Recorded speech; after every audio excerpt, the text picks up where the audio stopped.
Juan Kapitulo 6, versikulo 35. Si Jesus miingon kanila, "Ako mao ang pan nga naghatag sa kinabuhi. Ang muari kanako dili nagayod gutomon, ug ang mutuo kanako dili nagayod uhawon." Pan sa kinabuhi.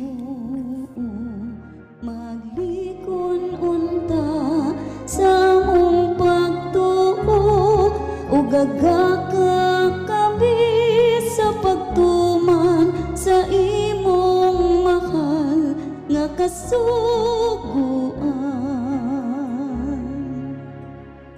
Ang Ginoo manaakan ninyo. Santos nga Ebanghelyo sumala ni San Mateo. Si Jesus miingon siya mga tinunan. Nakadungog kamo, agiingon kaniadto, mata bayrag mata, ngipon bayrag ngipon, apan karon sultihan ko kamo.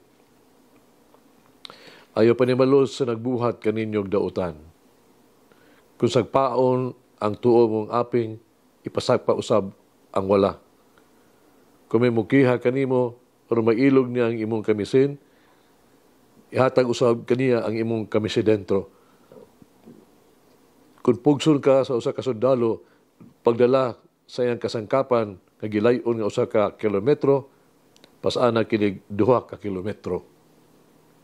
Kung muhangyo kanimo ug usa ka butang, ihatag kini kaniya, ug ayaw balibare, ang buot mahulam kanimo. Ang Ebanghelyo sa Ginoo. Pasalamati ang Ginoo, kay siya maayo, ang iyang gugma mulungtad, hangtod sa kahangturan. Pasalamati ang Diyos sa tanang mga Diyos, ang iyang gugma malungtaron. Pasalamati ang Ginoo sa mga Ginoo, ang iyang gugma malungtaron.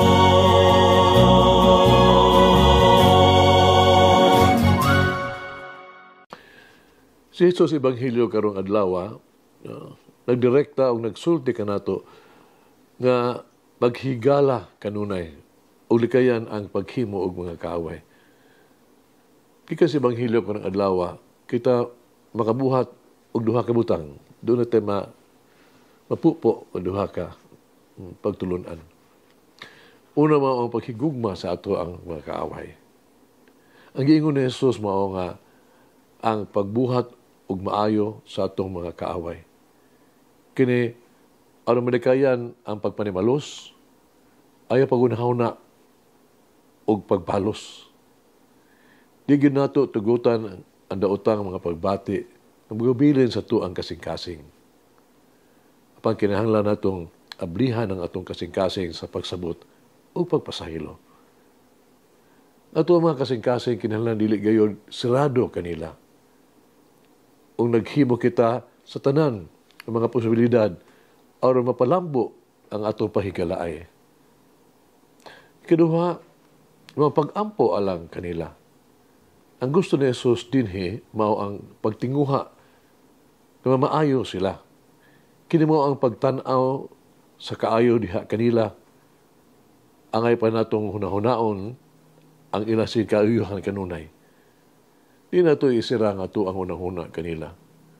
Kinahanglang mutuog gihapon kita silang pagkamaayo. Salig lang gihapon ta kanila. Unsa man di ay ang gipangayo sa gugma sa Ebanghelyo karon. Una mao ang dili pagbalos sa daotan, batok sa daotan. Ang gugma nagpasabot sa pagbalos sa maayo sa daotan. Panalangin sa tunlo o mga pag-ampo alang ni adtong napasakit kanato. Si Jesus nag-ingon kanato, kung adunay musagpa kanimo sa imong tuo nga aping, ipasagpa usab aming himong wala nga aping. verse 39. Ikaduha, mao nga, ang dili paggamit o kapintasan. Ang gugma nagpasabot nga andam sa pagsakripisyo o pagsalikway sa walay pagbalos. Ang gugma sa bugos mao ang pagtugyan sa tung kaugalingon katungod. Ipahamanduan kita ni Jesus kung adunay gusto nga magig-away kanimo tungod sa imong kupo, kung panihatag usab kanimo kaniya ang imong kamisidentro. Verse 40. Ikatulo mo ang dili pagpugong sa pagbuhat ug maayo mga buhat. Si Jesus mingon, kung adunay mapugos kanimo sa pag-alagad og usa ka milya, uban ni siya og duha ka milya. Hatagi ang nangayo kanimo ug ayaw balibari ang gustong manghulam. Ang gugma mo ang pagbuhat ug maay mga butang sa tanang panahon ug para sa tanan. Ang gugma mao ang paghatag sa pinakamaayo ato mga tan-ong karon atong kaugalingon. Bisan pa sa gibuhat sa mga tao kanato, kinsa man sila nga kinahanglan nato yung iampo, kinsa kadtong angay natong pasayloon.